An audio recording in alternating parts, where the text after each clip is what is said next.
Well, today I'm delighted to have on Focus today Professor Jeffrey Russell. He's a professor of history emeritus at the University of California, Santa Barbara, published quite a few books, and the one that I'm holding in my hand today is one that I think you'll find to be a really tremendous resource, Exposing the Myths About Christianity, a guide to answering about 145 viral lies and legends. By the way, it's put out by IV Books. I'm sure that you can Google that and take a look at Amazon, Barnes & Noble, and perhaps even at Evangel here in town.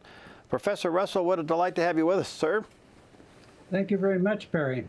I was looking at the size of this book and thumbing through it and reading some of your high points. I'm going, wow, what a work. How long did it take you to do this? Well, I started in 2008, I think, and since there's so much covered in the book, you know, from history to science to philosophy, it took me a long time because every time I thought I was finished, somebody else would publish another book or another article. So I went through a lot of drafts over the years, but I think we're finally satisfied with this one. Wow. Well, it's a terrific book. What had you down this road? Why did you take on the Exposing the Myths of Christianity? How did you come up with this idea? Well, being a longtime Christian and a longtime professor, you know, I kept running into all kinds of ideas about Christianity that were either distorted or completely false or just plain silly, you know, in my teaching and in my discussions with other people and so forth, and in other people's writings. I mean, sometimes distinguished authors will pick up some myth and put it into their books without checking it out. So the more I looked, the more errors I found, and that led to first the idea of doing it with maybe about 30 errors or something like that, and then I ended up getting more and more. And of course, you could go on forever and ever, I suppose, but there was a limit. Well, you know, we hear so often these things are brought back to us, these myths and these legends, and really it's just unrehearsed, or I should perhaps say unresearched history that has gotten us to where we are in some of these things. But what's alarming to me, Professor Russell, is that so many young people are leaving the Christian faith. Why do you think that's the case? Yeah, I think that's true. Now, let's qualify that, because an awful lot of young people are joining the Christian faith, particularly in Asia and in Africa. Right. But certainly in the Western traditional Western culture, a lot of young people are leaving it. And of course, there are lots of reasons for that. But you know, one of them is what's happening in the universities and the media, in which Christianity is always held up for either they call it evil or they call it stupid, and it's held up for mockery.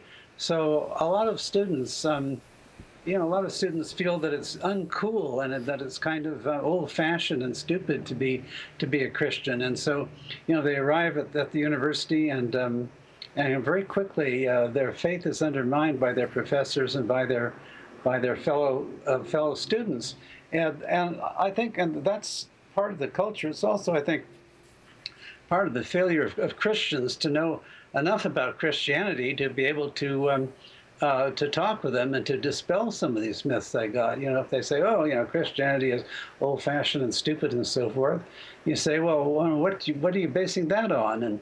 And if they have anything to base it on, they'll tell you, and then you can refute that. Well, how did you, were you able to do that in the classroom as a professor at the university? Yes, to some extent, sure. I taught a course in the history of Christianity for, more than 30 years. And I always tried to give them the truth insofar as I knew it. There were bad things that Christians did. Of course, I didn't try to cover them up. I tried to be as objective as possible and give them the facts. But of course, I just kept running into strange ideas, like, and some of those ideas are just getting stronger and stronger. For example, the Crusades being an evil European hegemonic colonialist attack on these poor innocent Arabs. it's just simply not true. It's become politically correct. And I've had the students express just surprise and almost shock. I've tried to give them the background of the Crusades and what was actually going on. So where did they get this information? I mean, they come to you. We know you would be somewhat of an aberration by defending the faith in a university, but at the same time, where are these students getting this stuff? Well, I'm afraid they're already getting it in the public schools, but by the time they get up to the university, those who still are maintaining their belief are, as I say, taught by their colleagues, their peers, their fellow students, but also by their professors. In the social sciences in particular, there's a great and deep prejudice against religion in general and Christianity in particular. And one of the examples of that is the multicultural programs that most campuses have. Mm-hmm. And the multicultural, except in the one sense that the one culture they don't allow you to talk about is Christianity. Christianity is viewed as either evil or stupid. And you can see that in most movies and television programs over the past 20 or 30 years, where any clergy person is shown as either being really, really dumb or else being evil and scheming. So it's just spread throughout the culture, and it's certainly spread deliberately by most, certainly not all, but by most university professors. Let me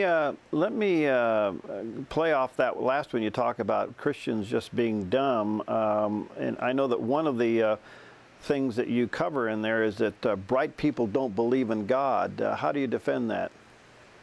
Well, you defend it by simply pointing out all the bright people who do believe in God, both in the past, which was the overwhelming majority, and then you point out people like Copernicus or Galileo or Newton or all these great figures of the past, and then people will say, well, all right, but they're old dead white men, and they didn't know what was what. But then you point out to the numerous scholars and scientists today who are, by consensus and in actuality, terribly bright people and have been very successful. And so you say, well, if smart people can't believe in God, then how come all of these extremely bright people do believe in God? Wow. So how do you deal with the subject of Christianity and science? Some would say that Christianity probably doesn't allow or is incapable of being compatible with science. People do say that, and there are so many errors involved in that. Let me just take a couple of them. The first is that, well, somehow Christianity and science were always at odds with each other. In fact, the history of the Christian church shows that Christianity promoted science. There wasn't any science. Basically, I'm exaggerating here, but there was hardly any science outside of Christianity. It was Christianity that made science possible by saying that God created a rational and coherent universe and maintains a rational and coherent universe whose rules and laws can be discovered. And there are many famous and wonderful Christian philosophers who followed that path and who opened the way up to modern science. Modern science comes directly out of Christian principles and Christian ideas. So that's one part of the argument. The other part of it is the continuing battle between evolution and creation. How have you seen that in your experience? Well, yeah, that's a big one, and it's probably the most crucial one in people's minds nowadays. Thing is, scientists have, I don't mean scientists, I mean, let's distinguish between scientists who are doing a good thing. Science is an amazingly wonderful expression of the human spirit and mind, and there are all kinds of scientists, and there are obviously lots of very good ones. But some scientists have taken the term science and turned it into something else. They've pretended that science proves that there is no God. Now, that is something that science can't possibly do. Science is properly concerned with the natural laws and the events of the cosmos. It's not concerned with anything beyond that. So what scientists do is they make a leap. They say, okay, science can deal only with material reality. Okay, well, that's fine. That's proper for science. But then they move on to say that, and the only reality is material reality. And therefore, any statement about anything beyond material reality, such as obviously the existence of God, that's wrong. So it's a circular argument. Only things that science can prove are true. Science can't prove anything beyond the material. Therefore, therefore, anything beyond the material isn't true. And so, any idea that God created the universe, that God works through the universe, that God perhaps works through evolution, all of that is thrown out, and that appears not only in classrooms, it appears in textbooks. You can see textbooks inflicted on high school students, which tell them precisely there is no room for God or for any kind of spiritual being. Well, if any level of intelligent design is allowed to be discussed, then you would have to deal with a creator. Yes, exactly. If there can't be any purpose or goal in a universe which is created randomly, and therefore, if there is any purpose or goal or rules in the universe, they have to have been established by an intelligent creator. And a lot of scientists, in fact, most scientists go along with that, but there are those scientists who say, no, we can't allow that. We have to say that the only thing that we can know is the material. Professor, before I move on to some other subject, I want to come back just for a moment to the evolution and creation argument there in academia. Did you see the movie Expelled? Yes, I did. What'd you think? I thought they did a very good job with it, yeah.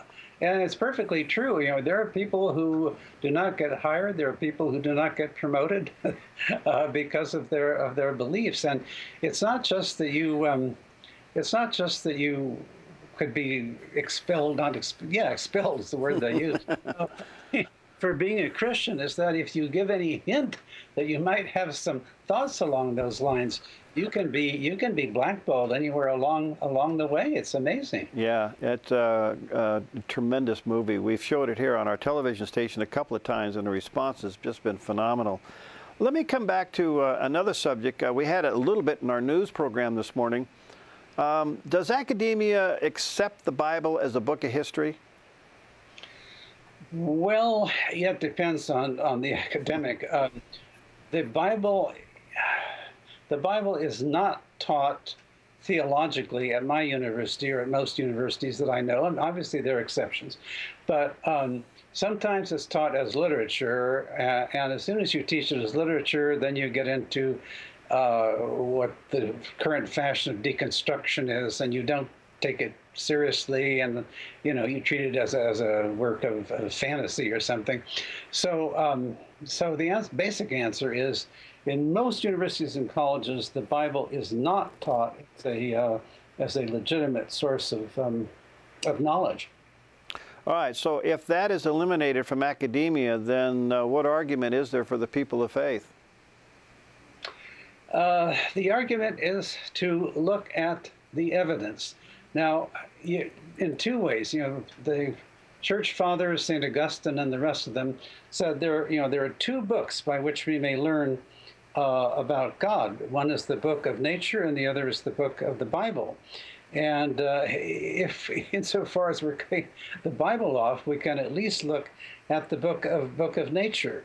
And if we look at the book of nature, that is, if we look at what science and natural philosophy does, we can see the workings of God in creating and in maintaining the cosmos. And if we were able to deal with that evidence, I think we could show that even from a from a scientific point of view, there is the evidence is in favor of there being a God. But since that kind of conversation is just cut off short, biology and other subjects are taught from the point of view there is no God, and some of them specifically say that. And when you cut the students off from even discussing it, then you need, at the university level, you need some people to really break through the prejudices. And unfortunately, I think I've got to blame myself and other Christians for not being strong enough to push against these ideas. All right, I want to come back to some of your myths because they're so good and they're very interesting to read. Let's deal with the one that the New Testament can't be understood without the Old Testament, or can be understood without the Old Testament. How do you respond to that one?